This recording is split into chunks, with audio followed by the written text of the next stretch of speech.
Michael J लॉजियर के law of attraction की series के बारे में हम बात कर रहे हैं कि कैसे लॉ ऑफ अट्रैक्शन को इफेक्टिवली काम में लाया जाए। इससे पहले कि हम 8 वीडियोस के बारे में बात कर चुके हैं, जहां हमने बहुत अच्छी क्रिस्प टेक्नोलॉजी और टेक्निक्स के बारे में बात की है। अब हम इसी के अंदर बात करते हैं कि कैसे हम अपने पैसे की चाहत को क्लैरिफाई कर सकते हैं। तो एक एग्जाम्पल से समझाया गया है। अगर आप अपनी एक लिस्ट में लिखें कि आप क्या नहीं चाहते हैं, तो आपको ये पता चल जाएगा कि आप क्या चाहते हैं।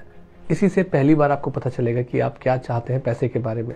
जैसे आप नहीं चाहते कि आपके पास पैसा ना हो, आप नहीं चाहते कि आपके पास हमेशा बिल ही बिल पड़े रहें जिस पे आपको पेमेंट करना हो, आप नहीं चाहते कि आपका महीना आखिर में ऐसा हो जाए कि आपके पास देने के लिए पैसे ना बचे, आप नहीं चाहते कि आपके पास बहुत सारी ऐसी चीज़ें की लिस्ट ना हो कि जो आप अफोर्ड नहीं कर सकते, आप हमेशा रोते रहें, आप नहीं चाहते कि आपके पास पैसे के 1 या 2 सोर्स ही हो, आप और ज़्यादा सोर्स से पैसे ना कमा सकें, आप ये नहीं चाहते हैं।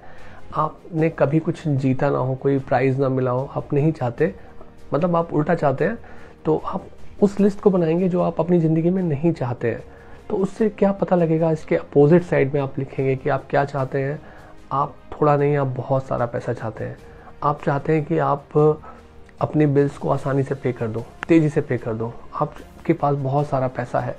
मतलब आपने जो लिस्ट के लेफ़्ट साइड में लिखा है कि मुझे ये चीज़ें अपनी ज़िंदगी में नहीं चाहिए, मुझे पैसे से जुड़ी स्ट्रेस नहीं चाहिए। मतलब क्या चाहिए, मुझे पैसे के बारे में फील गुड चाहिए, स्ट्रेस नहीं चाहिए।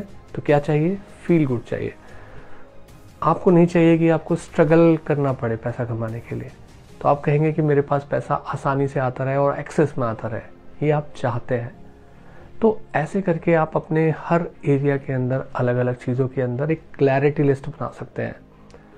तो ये जो तरीका माइकल जे लॉजियर ने बताया हुआ है कि लॉ ऑफ अट्रैक्शन में जब आप ये जानना चाहते हैं कि आप क्या चाहते हैं, ये सबसे इम्पॉर्टेंट पहला स्टेप है।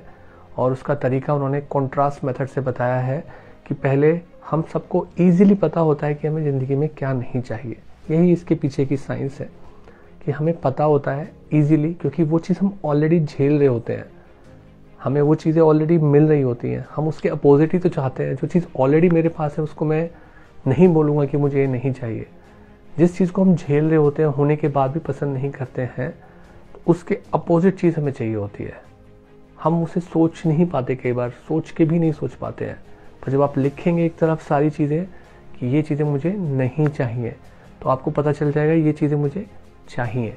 तो आप लिस्ट के 2 कोने बनाएंगे, एक तरफ जो चीज़ें नहीं चाहिए आपको और एक तरफ वो चीज़ें जो आपको चाहिए। धीरे धीरे ये चीज़ और इंटरेस्टिंग बनती जाएगी। हम इसको सम अप करेंगे कि हमने कौन से 9 स्टेप सीखे हैं नेक्स्ट वीडियो के अंदर। उसके साथ साथ हम अभी तो और अच्छे लेवल पे आने वाले हैं कि जहाँ पे हम अपनी वाइब्रेशंस को और ज़्यादा बढ़ाएंगे ताकि हम लॉ ऑफ अट्रैक्शन को मैनिफेस्ट कर सकें। सी यू इन वीडियो नंबर 10।